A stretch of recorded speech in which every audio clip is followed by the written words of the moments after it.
안녕하세요. 만나서 반갑습니다. 역사가 김영준입니다. 한중일 근대사 삼국지 제87부 박규수 열하를 방문하다 라는 주제를 가지고 오늘 여러분과 함께 할까 합니다. 1860년 9월 제2차 아편 전쟁으로 영프 연합군에게 베이징이 함락되고 원명원이 전소되었다는 이 충격적인 소식이 조선에도 전달이 돼요. 그래서 이 충격적인 소식으로 인해서 조선의 수도 한양은 당연히 큰 혼란에 빠질 수밖에 없었다는 거죠. 문제는 이 소식이 정확하게 구체적으로 육하 원칙에 의거해서 전달이 됐다라기보다는 약간 좀 풍문 형식으로 전달이 돼요. 그러다 보니까 이게 더 무서운 거예요. 도대체 무슨 일이 일어나고 있는지 정확히 모르니까 공포심이 몇 배가 더 올라가게 되는 거죠. 더군다나 지나간 역사를 돌이켜봤을 때 사실 많은 한국인들이 간과하는 게 그거거든요. 중국이 분열에 빠지고 혼란스러운 상황이 되면은 뭔가 우리한테 기회가 오고 유리해질 것이다라고 생각하기 쉬운데, 물론 그런 경우도 있었어요. 근데 아닌 경우도 되게 많았어요. 무슨 얘기냐면은 중국이 혼란에 빠졌을 때 한국도 같이 세트로 혼란에 빠진 적도 의외로 많다라는 거예요. 아니, 사실 몇 년 전에 있었던 난민 사태를 한번 생각을 해보세요. 중동 지역에서 그렇게 대규모 난민이 발생하니까 유럽에 악영향을 미치게 되잖아요. 그거하고 마찬가지예요.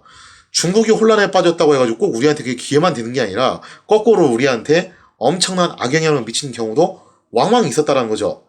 그러다 보니까 당시 이제 조선 사람들도 난리가 난 거죠. 이러다가 중원이 붕괴가 되면은 혹시 우리 조선에도 불똥이 튀는 거 아니냐? 그러면서 온갖 흉흉한 소문들이 무성하게 퍼져나갔다는 겁니다. 여기다 이때 당시 사람들이 정감록을 상당히 신봉을 했잖아요. 동학도 이때 퍼지고 있었고, 그러다 보니까 정감록에서 주장하는 십승지로 도망을 쳐야 된다, 이런 소문들도 굉장히 많이 무성하게 퍼져나가고 있었다라는 거죠. 당연히 조선 조정은 사실관계를 확인하기 위해서 청해 한풍지가 피신해 있는 열하로 사절단을 파견해야 될 필요성을 느끼게 됩니다. 자, 그래서 1861년 2월 달에 본격적으로 이제 열하에 정보를 수집할 목적으로 사신들을 파견을 하는데 생각보다 좀 늦게 갔죠? 왜 그랬냐면은 이미 한 발 앞서서 동지사가 파견이 돼 있었어요. 자, 그래서 동지사가 이미 파견돼가지고 먼저 알아보고는 있겠지만 진짜 순수하게 이거를 알아볼 목적으로 열하 쪽에다가 사신단을 파견을 하기로 결정을 한 겁니다. 그래서 추가 사절단이 가게 되는 건데, 이 추가 사절단은 표면적으로는 위문사절로 꾸며서 가게 됩니다. 모양새 좋게 그렇게 가게 되는데, 이때 위문사절을 이끌었던 정사는 조휘림이라는 인물이었어요.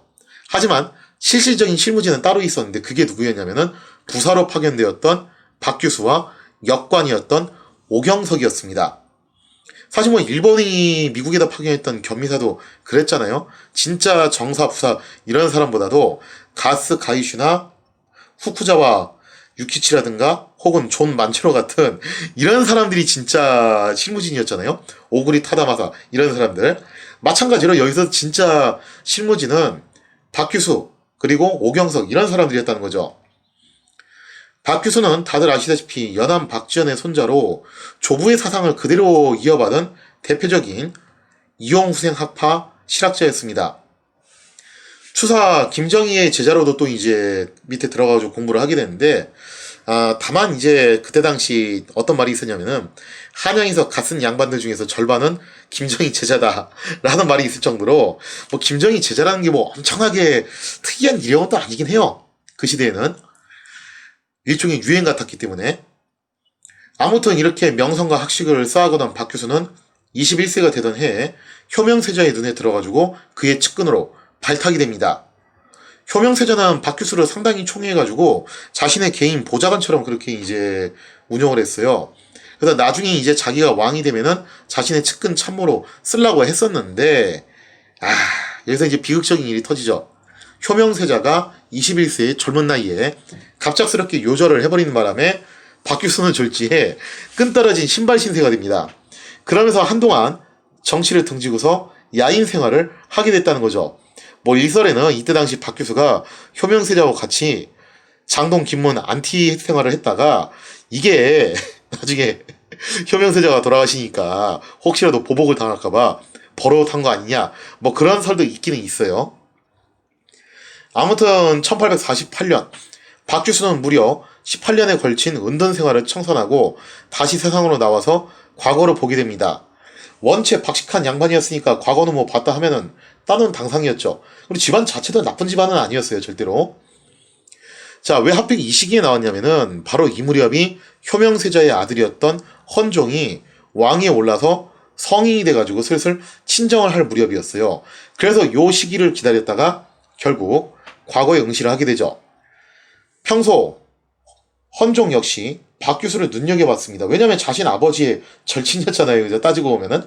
그래서 박규수가 과거에 합격을 하자마자 즉각 자신의 측근으로 기용을 하게 됐다는 거죠. 자, 헌종 당장 박규수를 최측근에 끼고서 쓰고 싶었지만 박규수가 아무리 학식이 있다 한들 이제 막 과거에 합격한 상태인데 뭐 그런 사람한테 고위직, 노른자의 보직을 바로 줄 수는 없잖아요. 그래서 일단은 박규수의 경험치를 쌓기를 목적으로 용강 현령 자리를 맡기게 됩니다. 그래서 우선은 외근직을 돌면서 실무 경험을 쌓은 다음에 나중에 경험치가 어느 정도 쌓이면은 나하고 같이 대업을 이뤄봅시다 하면서 이제 일단은 외근직으로 발령을 한 거죠. 자, 그렇게 해서 박규수가 충분히 실무 경험을 쌓고 나면은 이제 중앙으로 들어와서 헌종과 뭔가 이제 큰 일을 해볼 요량이었는데 정말 충격적이게도 헌종 또한 얼마 못 가서 젊은 나이에 그만 세상을 뜨고 맙니다. 자, 그러면서 이때 박규수가 상당히 충격을 받게 되고 또 요무렵부터 해가지고 박규수가 굉장히 성격이 좀 염세적으로 변했던 것 같아요.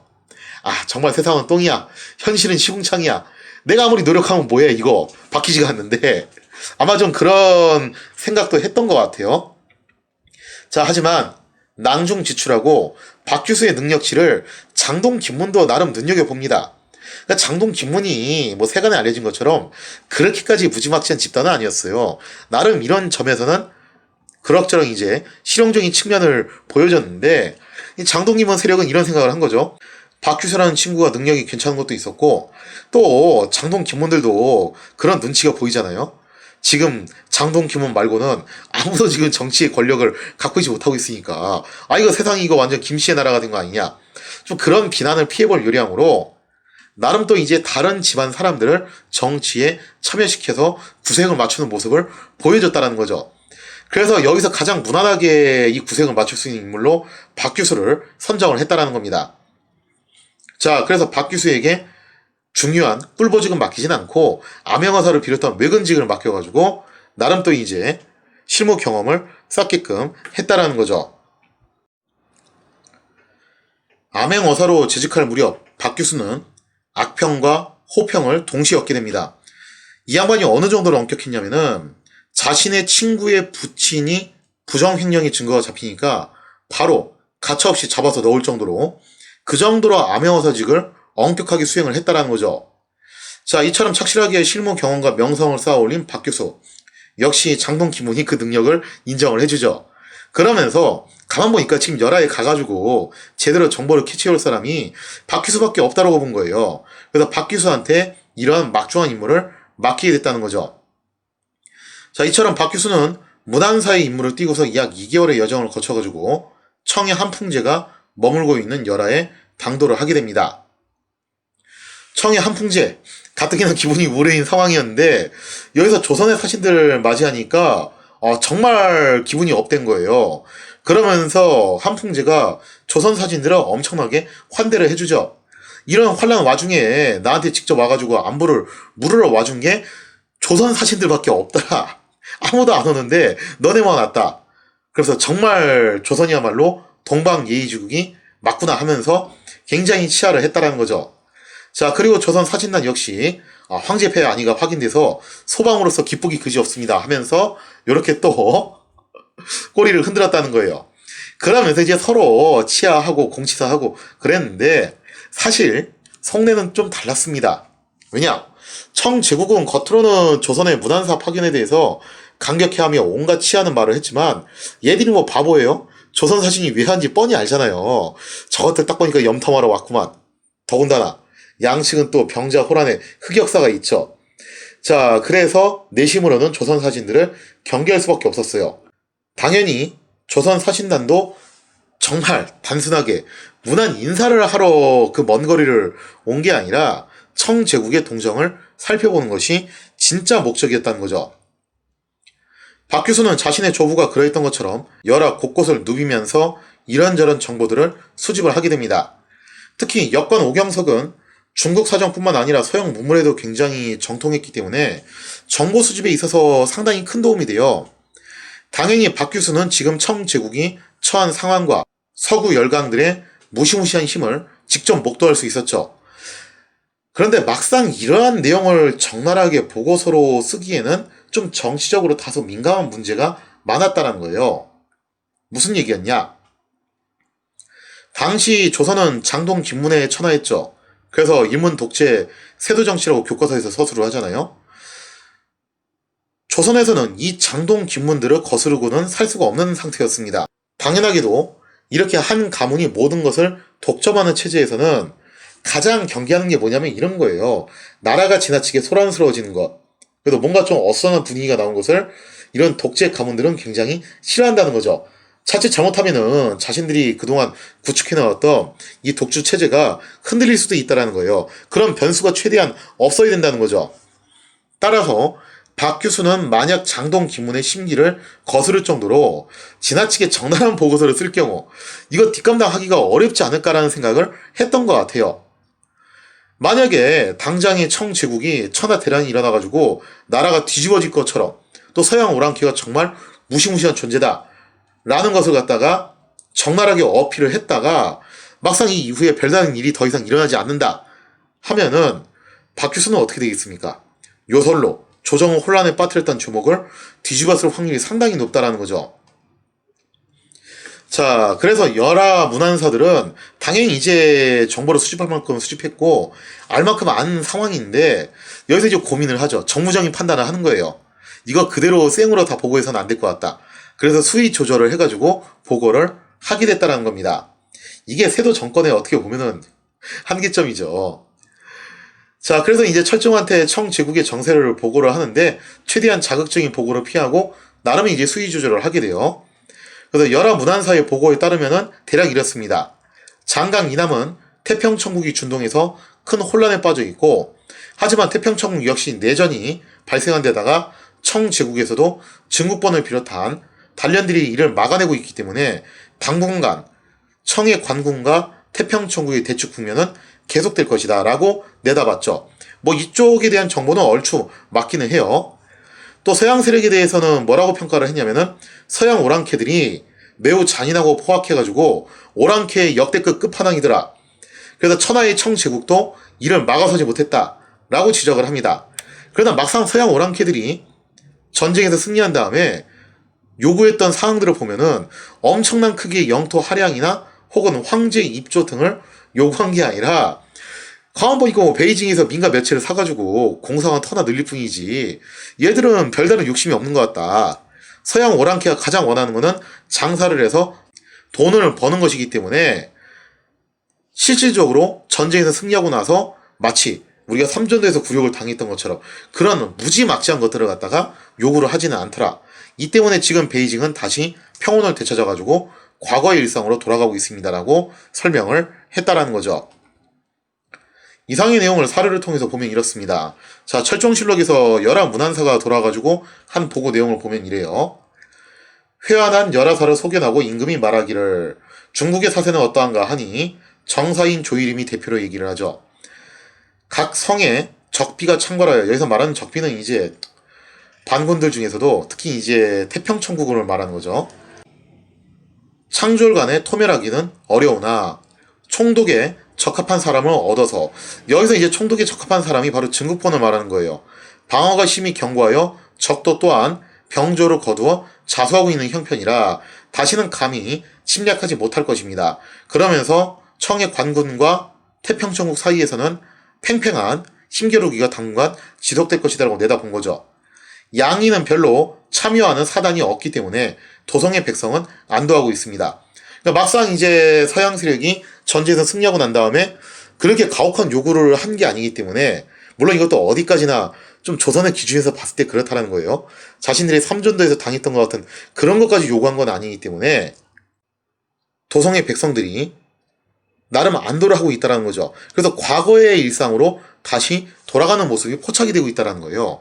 자, 그러면서 이제 당연히 철종과 장동 김문들은 서양 오랑캐에 대해서 뭔가 위험한 애들인 건 맞기는 한데, 그렇다고 해서 청이 병자호란을 일으켰던 것처럼 그 정도로 우리한테 무지막지한 짓을 할 것 같지는 않다라는 약간의 낙관론도 좀 갖게 돼요. 자, 이어서 보면요. 그리고 이번에 별행에 격의 은상이 있었던 것으로 보아 황지가 특별히 우려하는 뜻을 보인 것을 헤아릴 수 있습니다. 또 조사가 전하는 바를 들으면 이번 사행은 곧 열국에서는 없었던 것을 조선에서만 유독 있었으니 한결같은 마음으로 사대하는 정성이 깊이 흠탄할 만하다. 참으로 예의의 나라이다라고 하였습니다. 하니 임금이 말하기를 이 어렵고 위험한 때를 당하여 사대하는 도리에 있어 어찌 한 번쯤 무난하는 예가 없을 수 있겠는가 하였다. 그러니까 당시 청제국에서는 한풍지가 나름 감동했던 모양이에요. 내가 이 꼴을 당하고서 열하로 도망을 쳤는데 아무도 무난하러 오질 않는다는 거예요. 근데 오로지 조선만 이런 안부 인사를 전하러 구태여 추가 사절단을 파견을 했다라는 거죠. 그래서 거기에 대해서 이제 감격하더라라는 보고인데, 사실 뭐 이건 그렇죠. 그러니까 의외로 조선이 정보망이 아주 꽝은 아니었다라는 거예요. 나름 또 이제 베이징에서 정보를 수집하는데 게을리하진 않았다는 거죠. 근데 문제는 결국 어디서 온 거냐면은 정보 수집이 꽝이었다라기보다는 정보 수집 자체는 나름 하고 있었는데 그 정보를 분석하고 또 윗선에 보고하는 과정에서 왜곡되는 문제가 생긴다라는 겁니다. 요컨대 열하 문안사의 보고는 이래요. 청제국이 뭔가 오늘 내일 하는 거는 분명한데 그러면서도 표면적으로는 별 문제가 없이 국가가 운영되고 있더라. 그런 분위기를 풍기는 보고서였다는 거죠. 그리고 이러한 보고서를 받은 철종과 장동 김문의 세도가들은 우선은 안도의 한숨을 내쉽니다. 왜냐하면 지금 뭔가 커다란 풍파가 몰아닥치고 닥치고 있는 것 같긴 한데 적어도 당장은 조선에 큰 영향을 미칠 것 같지는 않았다라는 거죠. 결국 이 보고서가 전달되는 과정에서 발생되는 왜곡 현상은 그거라는 거예요.